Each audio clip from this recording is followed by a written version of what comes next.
juntos. Gracias. Okay. Vamos. Todos juntos, por favor. Gracias. Muchas gracias.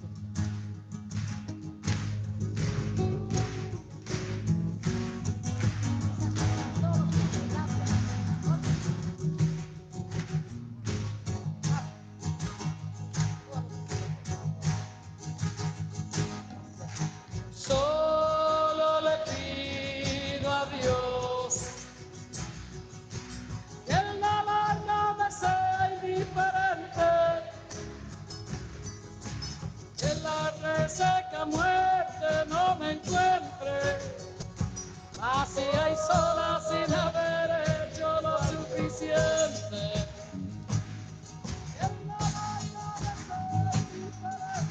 Solo le pido a Dios que lo injusto no me sea indiferente, que no me abofete la otra mejilla, después que una garra me araña esta suerte.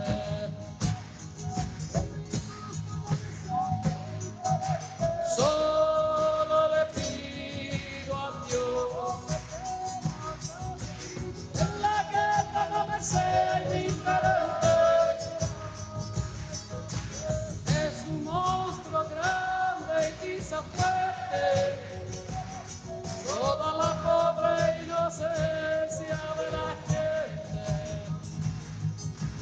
Es un monstruo grande y quizá fuerte, toda la pobre inocencia de la gente.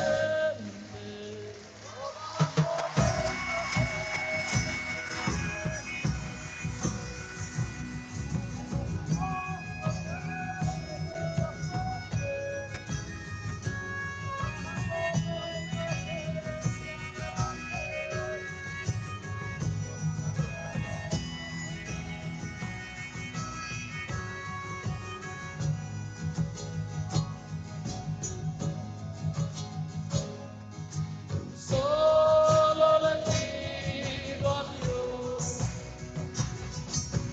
que el engaño no me sea indiferente. Si un traidor puede más que unos cuantos, que esos cuantos no lo olviden fácilmente.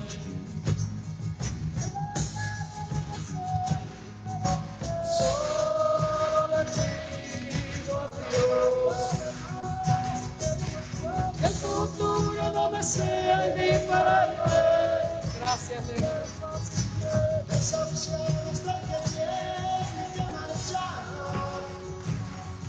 A vivir una cultura diferente.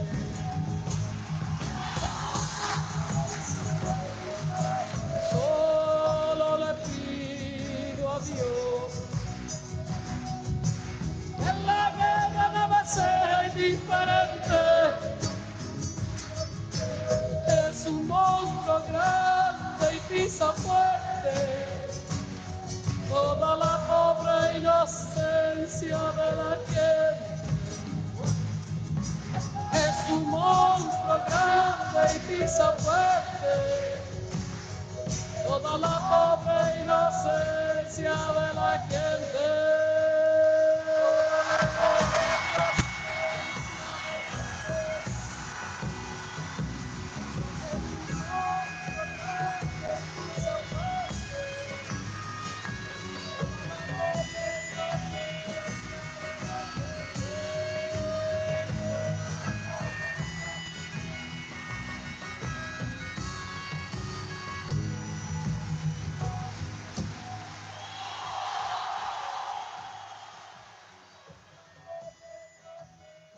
Thank you so much, Charlotte, and thank you and welcome to everybody that's joined us this afternoon, evening, wherever you are joining us in from. Sumakunchai Kachun Kankunapas. Good afternoon, everyone. Welcome from the NLG International Committee and the NLG Indigenous Peoples Rights Committee to the Indigenous Women Divest Elbit Border Wall Divestment Panel It's the first of the series. Before we get started with introducing the amazing panelists we have today, I would like to turn it over to Ofelia Rivas so she can do a prayer, an opening prayer. Thank you so much, Ofelia. I'm sorry, you're muted. One moment. There you go. We can hear you now. I want to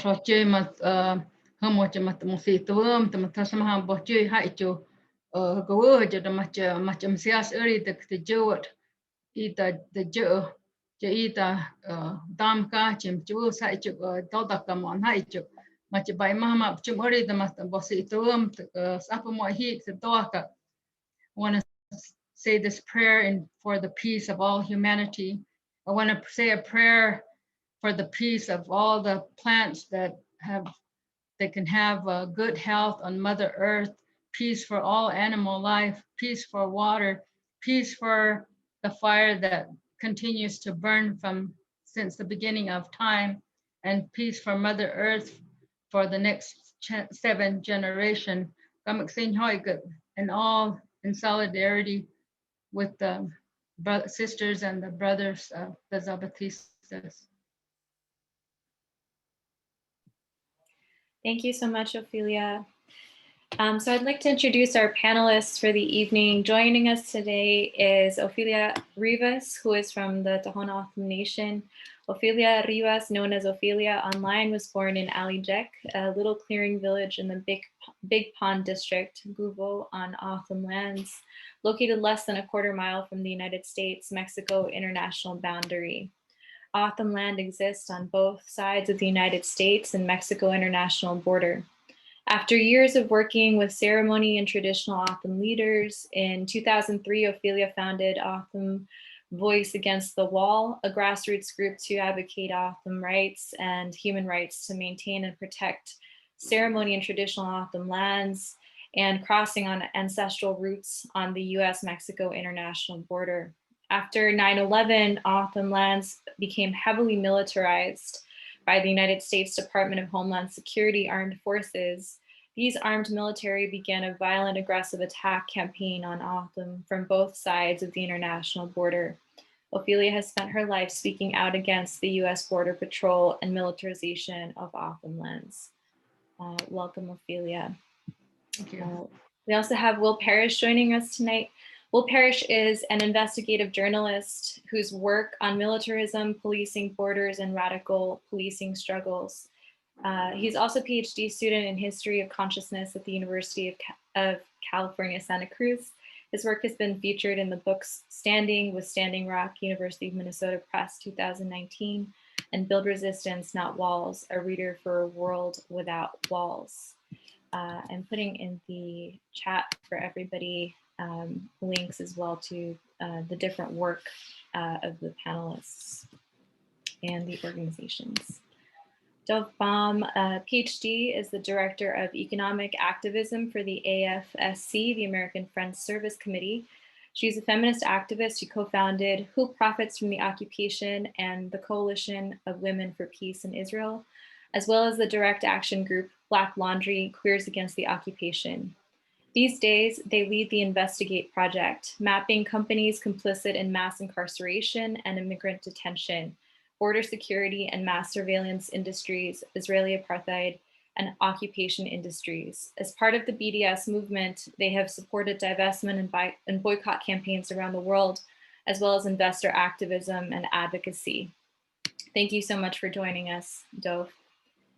And finally, but certainly not least, we have joining us today is Michelle Cook, who's Dene, part of the Dene Nation, and she will be moderating this evening. Michelle is the founder of Divest, Invest, Protect, and is also the director of the Indigenous Peoples Human Rights Defenders and Corporate Accountability Program. Thank you so much, Michelle. I'm going to hand it over to you for moderation. Thank you all for joining us. Yacht Michelle Cook Nishye, Hanagatni Nishlint, Bilagana Basis Chin Tobahi Dashich Bilagana Dashanali. My name is Michelle Cook. I'm born of the one who walks around new clan of the Dene Nation. And this is how I identify myself as a Dene woman. We're here today to discuss the Indigenous human rights impacts of Elbit Systems' integrated fixed towers on frontline Indigenous communities who are asking for change and divestment from companies and businesses who are financing the weaponization of the border, the militarization of the border, of the US-Mexico border, and borders all around the world. According to Mark Ackerman, Financing Border Wars, the border industry, its financiers, and human rights, the border industry is experiencing spectacular growth. Market research agencies predict an annual growth of border security markets between 7.2% and 8.6%, reaching a total of 65 to 68 billion by 2025, with artificial intelligence markets that will equal $190 billion by 2025. The entire length of the US-Mexico border is monitored by the US Border Patrol using a host of border security technologies, including 32 permanent checkpoints, 182 tactical deployment checkpoints, about 8,000 cameras, 12,000 underground sensors, fixed towers, mobile security systems, remote video surveillance systems, thermal imaging systems, radiation portal monitors, ground sensors, and license plate readers. Beyond fixed surveillance system, US Customs and Border Patrol deploy a fleet of around 260 surveillance vehicles, 300 vessels, and 240 aircrafts, including 9 Predator B unmanned aerial drones. Elbit System has currently constructed 10 integrated fixed towers on Tohono land along the US-Mexico border. Elbit System is a company headquartered in Israel, and it's one of the largest weapons manufacturers in the world. These integrated fixed towers are equipment that are mounted on towers, and they compromise a long-range 360-degree radio frequency radar and multiple long-range cameras that detect a walking person at a range of 7.5 miles, as well as microwave communication receivers, spotlights, laser range finders, and infrared illuminators for night operations.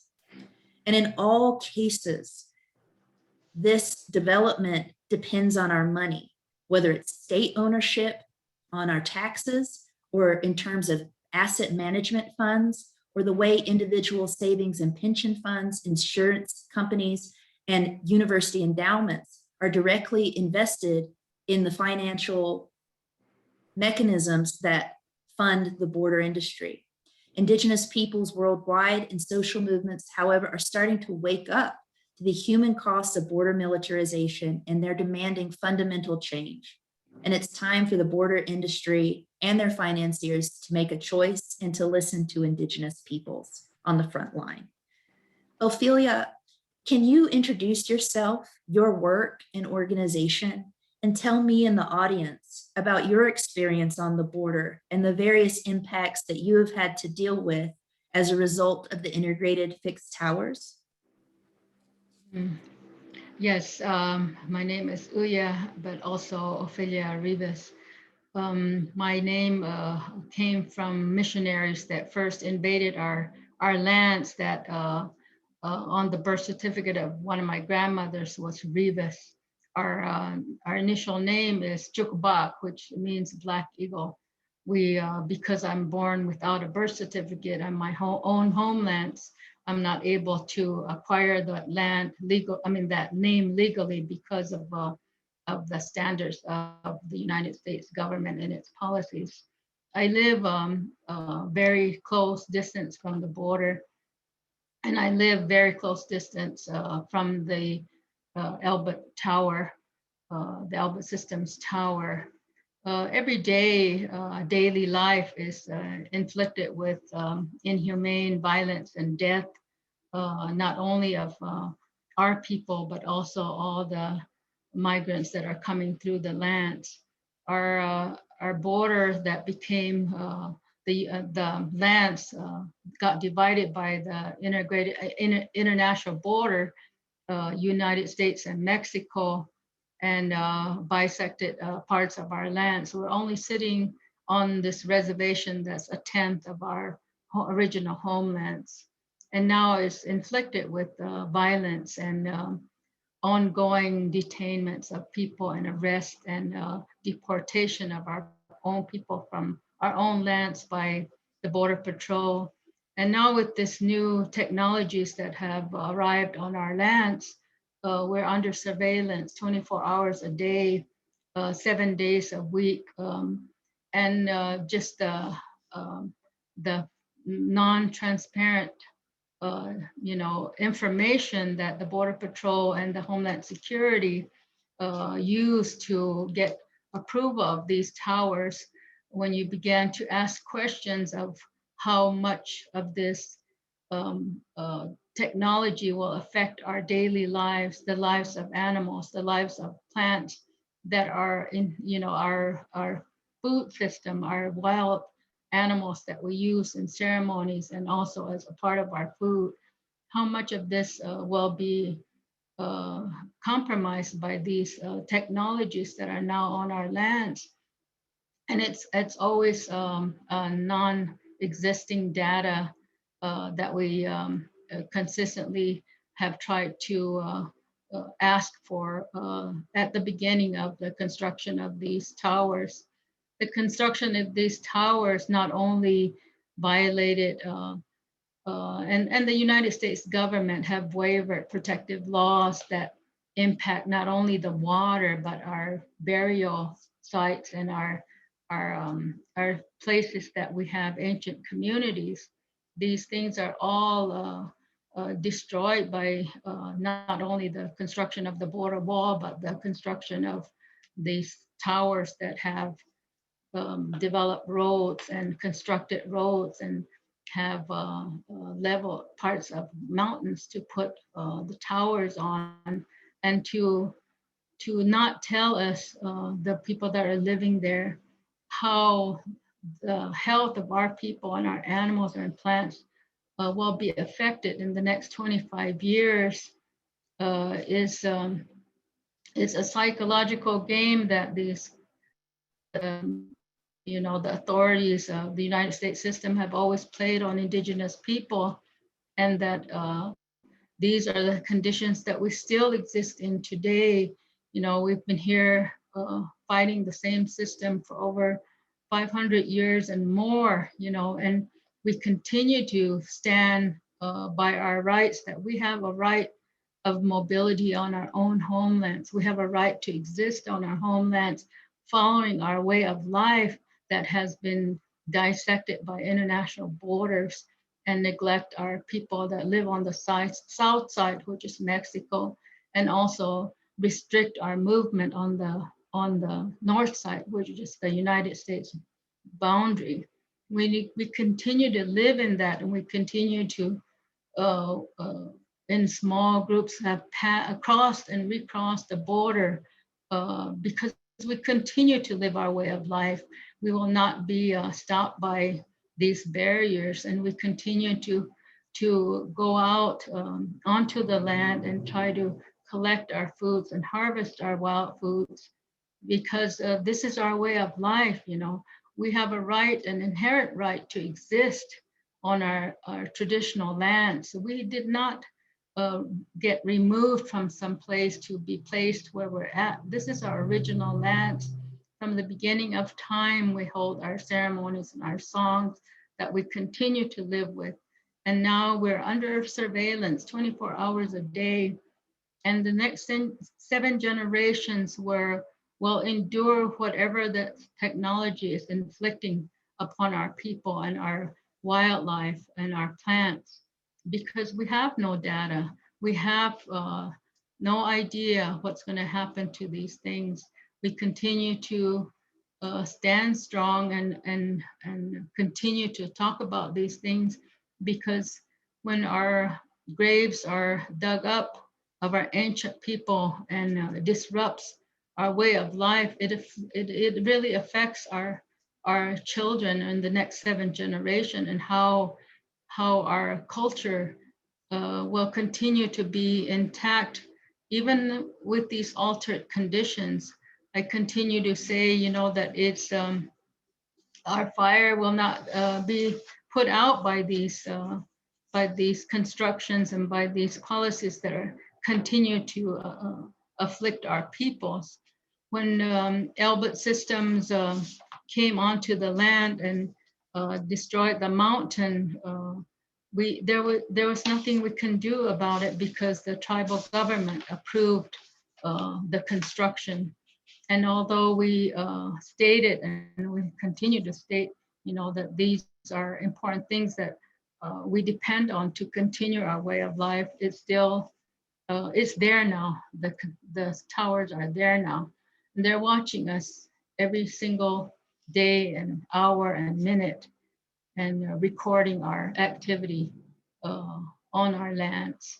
And I continue to say that, you know, we'll be here we've been here for thousands of years, and we'll continue to be here several thousands of years more. Thank you. Thank you so much, Ophelia, for your powerful words and for sharing your experiences and the adverse impacts of these integrated fixed towers. Will, I'm curious if we can move to you now. And as a journalist who has actually visited this region, what did you learn and what did you see while you were there? Thanks, Michelle. First of all, I just want to say I'm coming to you all from Owasso speaking Ohlone lands known as Santa Cruz, California. Really appreciate being here and honored to speak after you, Ophelia. Really moved by the words you just shared. So I went down to Tohono O'odham lands, as well as went to a couple different sites in the Southwest to investigate Elbit systems, development of the integrated fixed towers in 2019 when I was doing reporting for The Intercept. And you know, my trip consisted of going to the Border Security Exposition in San Antonio, Texas in 2019, as well as to a live demonstration of various surveillance technologies that Elbit Systems is deploying at a facility that they operate outside of Tucson, Arizona. So, you know, through attending those events, I got to observe how Elbit Systems is positioned within the border security industry. You know, Elbit Systems was front and center at the Border Security Expo that I went to. They had like the largest display. One of their advisors at the time was the chairman of the Border Patrol Foundation, which organized the event, and one of their top executives was the vice chairman of the Border Patrol Foundation, which organized that event. And so, you know, Elbit Systems, which is based in Haifa, Israel, you know, has a dominant presence in the border security industry of the United States, and you know that manifests in various ways, you know, through this Border Security Expo, which I'm just giving you a brief summary of how that was the case. There's many other, you know, ways that I could list, you know, that illustrate how they were, you know, in a dominant position at this exposition, and that reflects their position in the industry as a whole. You know, I learned a lot about the integrated fixed towers through attending the demonstration that the Elbit put on in Marana, Arizona. You know, as you know, Ophelia was talking about the capabilities that these towers have. So, you know, what I learned is that the towers, you know, 10 of which have been built or are being built in Tohono O'odham land, as well as 55 others across southern Arizona, as I understand it. They are, you know, in many cases over 150 feet tall. They're capable of continuously monitoring every movement by a person or vehicle within a radius of up to 7.5 miles. They are outfitted with high definition cameras with night vision, thermal sensors, ground sweeping radar, all of which is feeding data in real time to central operating stations that are manned by Border Patrol agents. You know, in the case of the area where Ophelia lives, I believe, that's piped into an operating station in Ajo, Arizona, where Border Patrol agents are sitting around continuously monitoring this vast area because of the towers feeding them the data.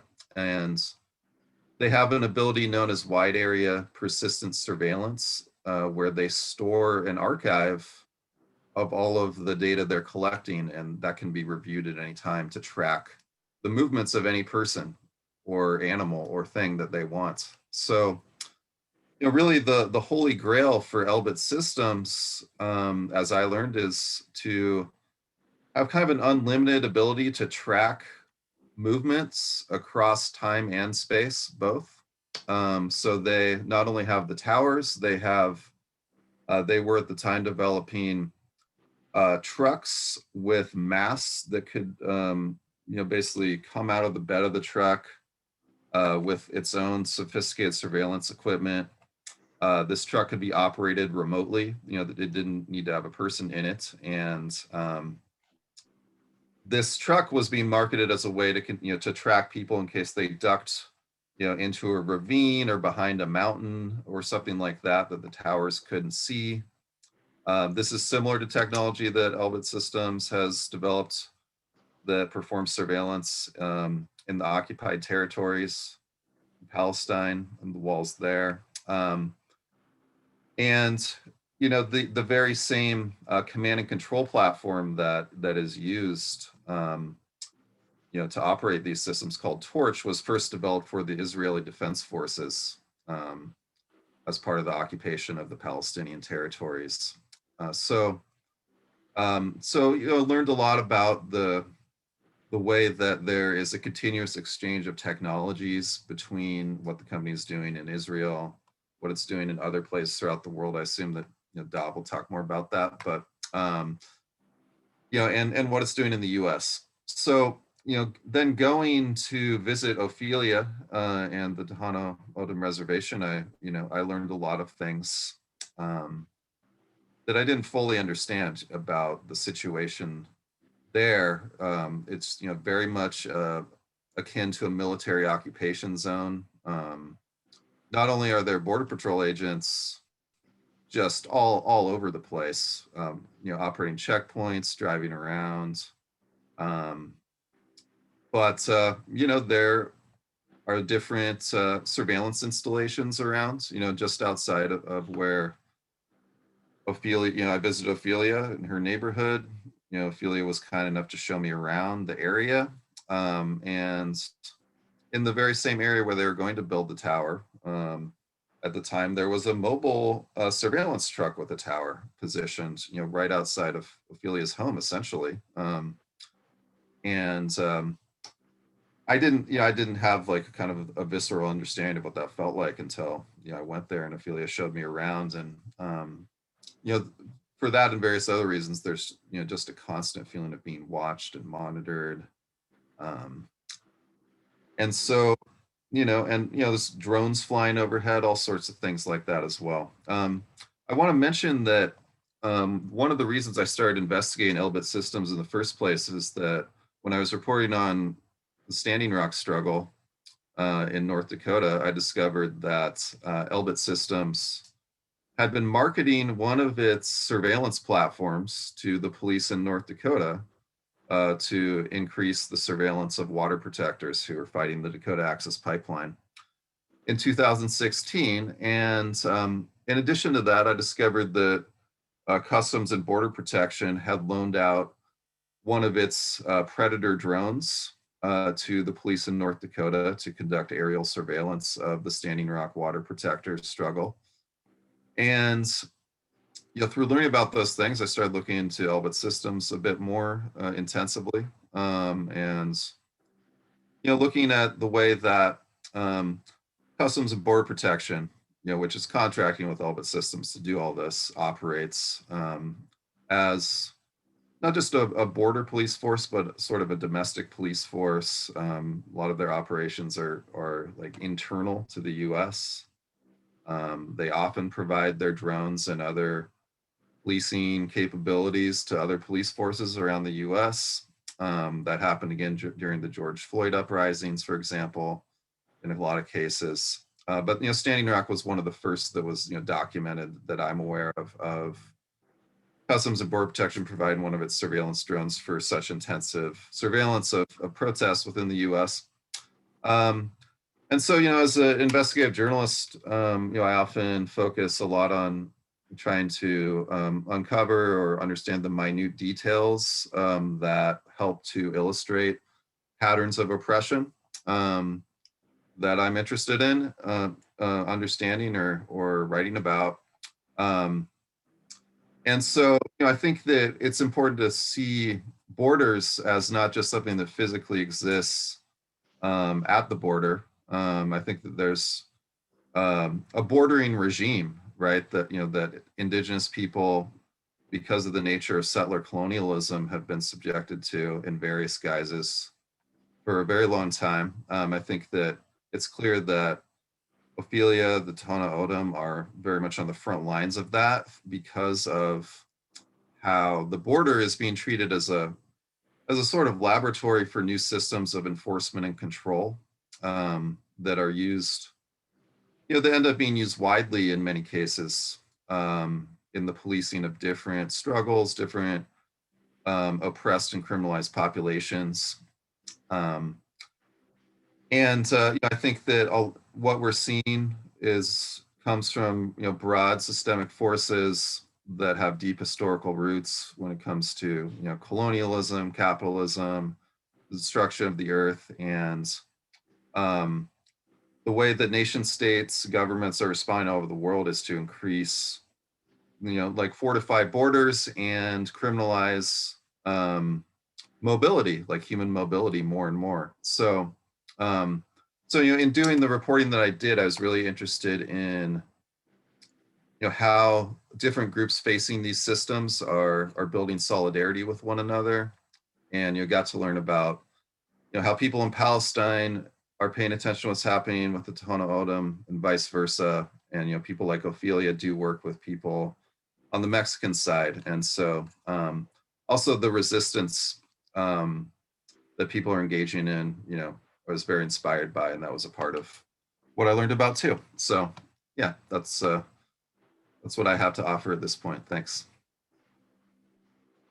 Thank you so much, Will, for all of your incredible work and research that you've done for all of us. It's so important. I'm so thankful that you're here today, and just bless you and thank you for your work. It's so wonderful. And thank you for that solidarity with Indigenous peoples. We want to move on now to Dov. Dov, as someone who has extensively researched this issue with the American Friends and Service Committee, what do you think people need to know about global wall infrastructure and its impacts like that of Elbit systems, not only on the southern border, on our southern medicine line, but also in other places around the world that you have researched? Thank you so much, Michelle and Ophelia and Will. I actually don't want to start as a researcher. So I'm now in Ohlone land in Oakland, California, but originally and up until recently, I lived in my own country, Israel, which is Palestinian land, the indigenous people of Israel and Palestine. And as an Israeli Jew living in Israel, Palestine, I am the colonizer. So I want to say that my research of Elbit started there, and it started 15 years ago. As an activist, I was invited, I was fortunate and blessed with being invited to the anti-war struggle in Palestine. And this is when local communities along the line of that apartheid wall, as it was being built, were inviting in internationals as well as Israelis to come and join them in their persistent struggle. And this was a pivotal moment of change in my life. I was an activist before, but that was nothing like that. I was sitting in a tent with Palestinians from the local village who were just watching that wall being built on their land. And their mere presence there was the resistance. And, you know, walking to the bulldozers to try and stop them with their own bodies. Despite tremendous violence, dozens of people were killed in those demonstrations by the soldiers. So people were being shot at and killed with impunity. And they still are. They still are, so many years later. They started building in 2003. So this was in 2003, 2004, 2005. And these were like, you know, daily demonstrations. And I tried to go once a week. And if I didn't go, I felt guilty. My friends were there being hurt. And then there was this question of what do you do when you go home? I mean, so what? So what? You're at home and then what? And we realized that we needed to use our own privilege, our freedom of access, of freedom of movement, our language access to the powers that be in Israel to learn more about what's on the other side. Who is building those settlements? Who is building that wall? And who is profiting from it all?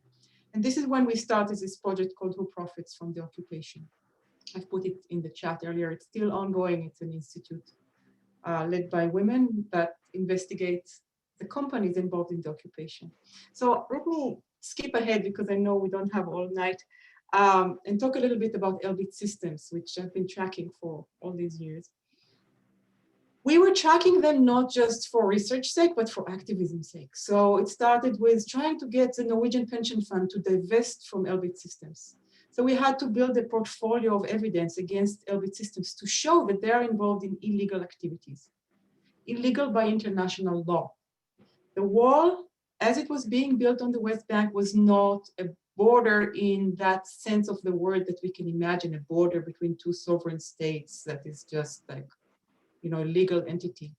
This was an act of a land grab. You know, it was part of the ongoing colonization and dispossession of Palestinians. It was built deep inside the Palestinian areas, sometimes cutting cities in two, cutting towns from the city next door, cutting farmers from their land, and done on purpose. It was done on purpose, cutting towns from the water sources so they cannot reach them.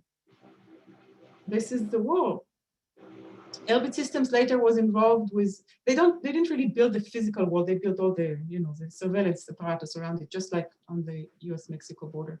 They are involved in the new wall around Gaza. Now, this is a wall that is another type of border, but similar. It's a border of repression. It's a border of creating, taking 2 million people and putting them in a little stockade. You know, it's a big prison. That's what the kind of wall, and it goes underground. Very, very deep underground, and they have all the sensors that detect motion underground because people were trying to dig their way out of there.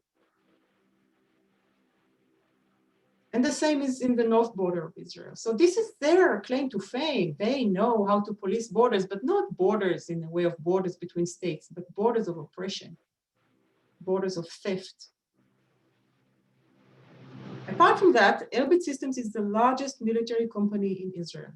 Today, they make most ammunition and guns and mortars and, you know, cluster bombs.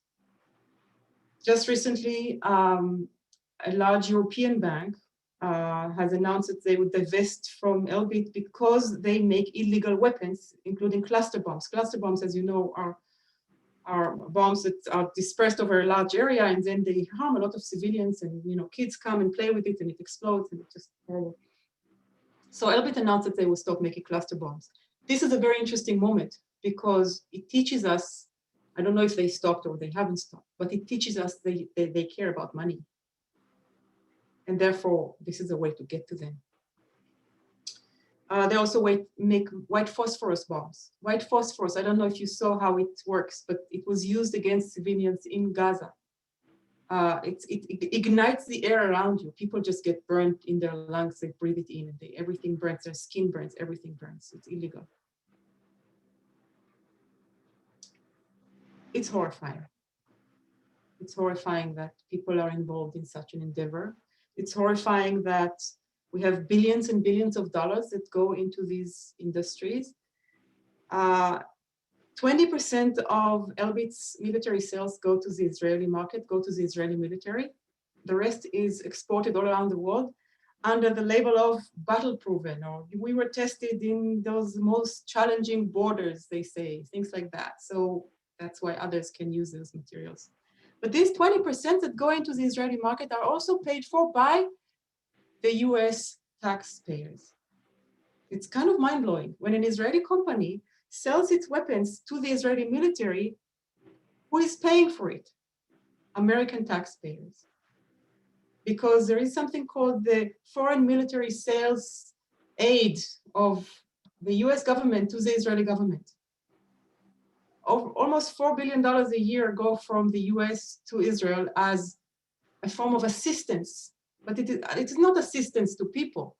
It is just money that goes to US-based military companies, so they will send their weapons to Israel.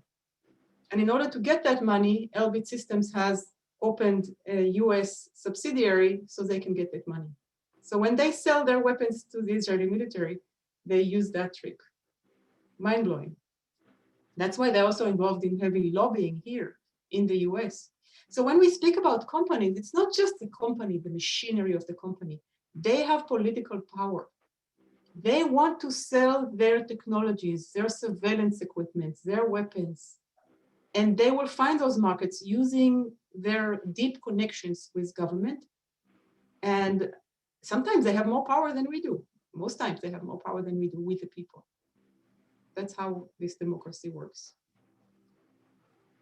Specifically about the border here. So Will, I'm kind of blown away that you were in the Border Security Expo. We were there together, which was amazing. I'm thinking maybe 90% of the people there were undercover, trying to just gather information. No, I don't think so. But it was really a mind-blowing experience, and it's the second time I've been going, and they just postponed their next one, or else we were both probably there now. Yes. I spoke with some of the people there about why is it that Elbit is so central, as you said, to that exhibition. And I got some interesting explanation from many small companies that were trying to sell new gadgets of surveillance sensors to be used on the border.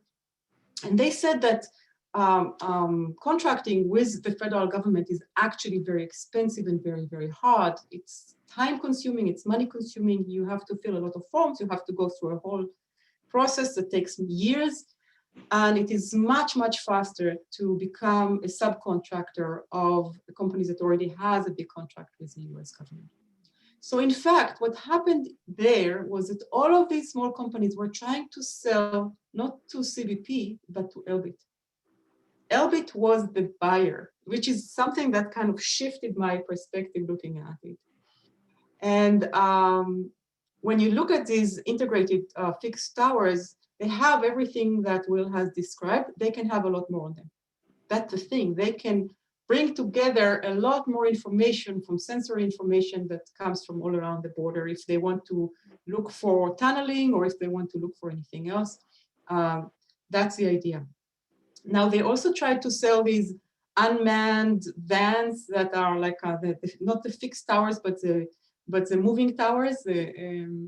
And they actually didn't get that contract. That went to Underreal, which is another evil company, American company. But I just want to say that, just to scare you for a little moment further, on these borders in Palestine, Elbit actually sells unmanned vehicles that are patrolling these borders. These unmanned vehicles are partially autonomous. You can remote control them, but you can also let them do their own thing. And they will continue patrolling without human control. And these vehicles can be used to tear gas people and to shoot people. Talk about robotic control from a distance. These things are usually used not when there is some threat to people, just the contrary, because they are kind of stupid machines, so you don't send them off into battle. They are used when there is no threat, because you're dealing with civilian population and you just want to scare them. That's what, I mean, if you think about it, it's not like other drones. It is a drone though, it's a ground drone. I'll end by saying a word about resistance.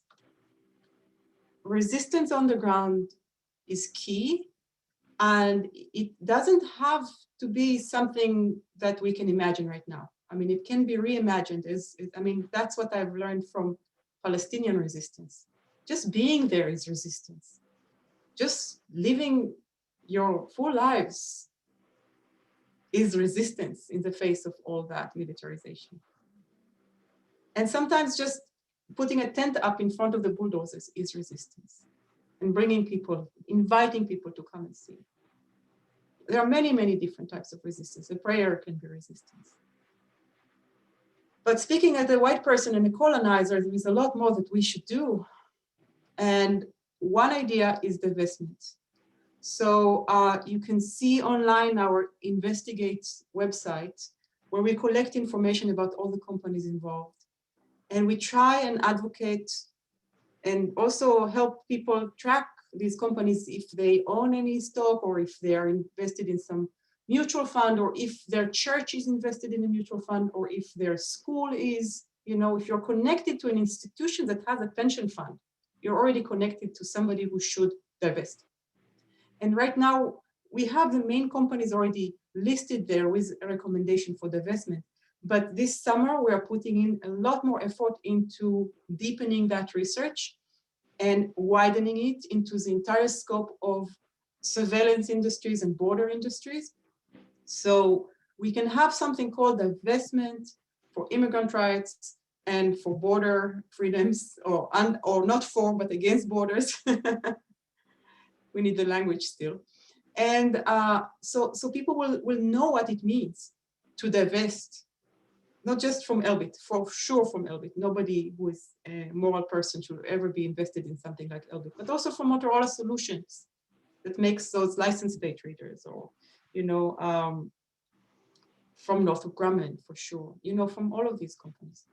So divestment is something that you can do no matter how far you are from the border. And I encourage you to look at our online resource for that. Thank you all so much for your time and work on this critical issue that is confronting humanity. This panel has been hosted in part by the Water Protector Legal Collective, that is a nonprofit dedicated to providing legal support to water protectors and Indigenous activists. The WPLC work is for and by the people, and you can take a stand with the Indigenous water protectors and the cases that they are still pursuing for justice by donating to WPLC. We have a couple questions, or we do have time for a couple questions from the audience. So if there's any questions, please put them in the chat and we can move on to some of those.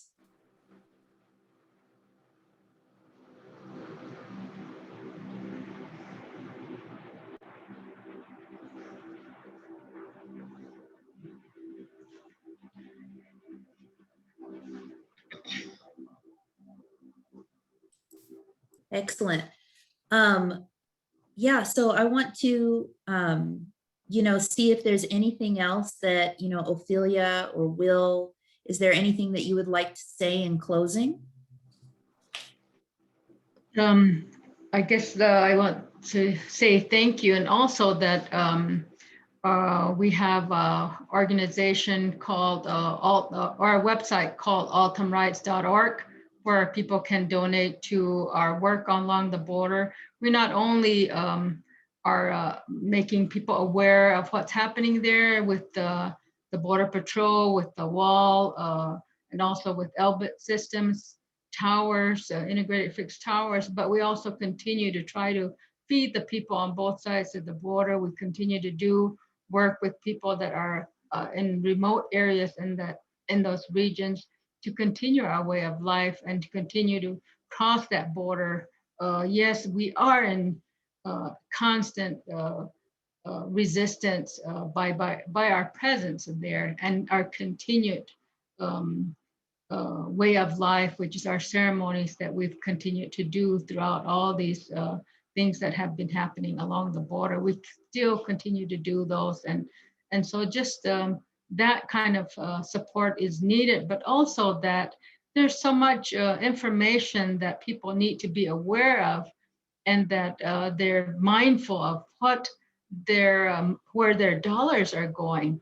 Every single day that you do transactions, and where that dollar is going, and it may be going to inflict harm on people right in your neighborhood.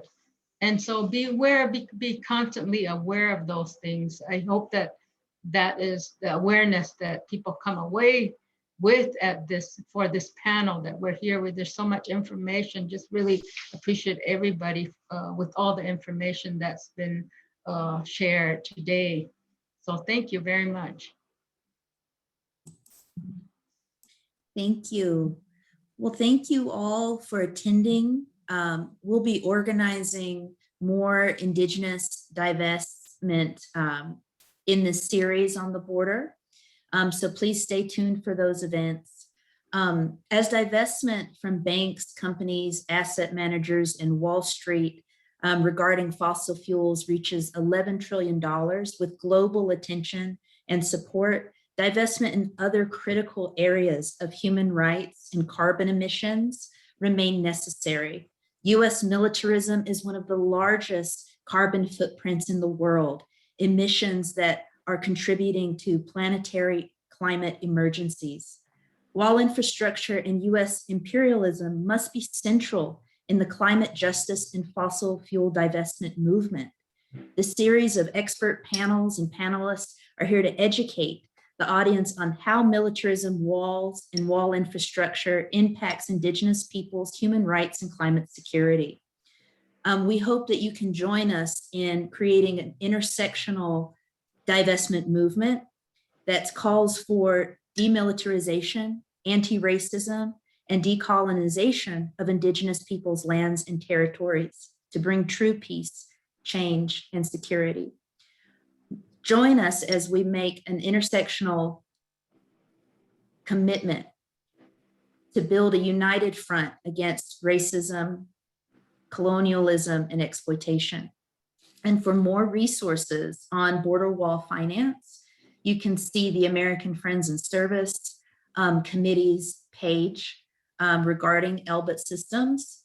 And if you want to learn more about border financing and the border industry, you can look at the Transnational Institute's new report called Financing Border Wars, the Border Industry, Its Financiers, and Human Rights. And of course, please support Autumn Voice Against the Wall and their continued work for human rights on the border. This website is www.autumnrights.org, and we can link that below. Again, thank you all so much. And I think there's a question here that is asking about how people would like to support if there's a manual. And I would definitely look up the two links for the Transnational Institute and the American Friends and Service Committee, because they have very well-developed divestment campaigns that are very well researched. And aside from the divestment campaigns, Ophelia, is there any particular way that folks can support you? Yes, the only donate through the website that we mentioned, and also directly to my address that maybe somebody can put online for us, but also that to divest, there's ways that you can do that. Certainly that the people that are here and very knowledgeable of how to do that, it's a very easy way to build a conscience for peace for all of us to survive. Please do not be silent in this, and just remain diligent in building, rebuilding autumn people's rights, and also support of Mother Earth and survival.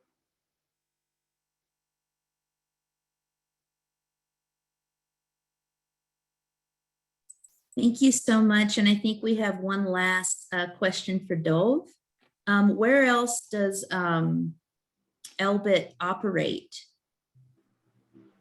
Oh, so you can follow the link I've put in the chat to the entire profile that we've built on Elbit systems. It's very extensive. You can see that they export all around the world, and we have actually tried to document human rights abuses that are done with Elbit in different parts of the world, including in Brazil and other parts. I also want to answer some of the questions in the chat about divestment or divestment manual. There are two elements here. One is individuals. If you want to just go and see what you're invested in, you can just use our website for that. It's a tool. But it's better to work with a group if we want to change the world. So when you have a group of activists who want to ask your school, your university, your church, your synagogue, your hospital to divest, we can help. So I've put a link to an email where we can respond to and try and support you. Thank you all so much for being here today. We're going to close this session. And again, thank you to all of our panelists for their time today. Thank you so much to the NLG Indigenous Peoples Committee for hosting this event. Thank you to WPLC for the publicizing the event. And again, do what you can to support Ophelia at Autumn Voices Against the Wall. And we look forward to seeing you at our next series, at our next panel. So thank you so much, and look forward to seeing you down the road. Thank you. Thank you, everybody. Bye, Will. Down. Take care. Thank you. Bye-bye. Bye-bye.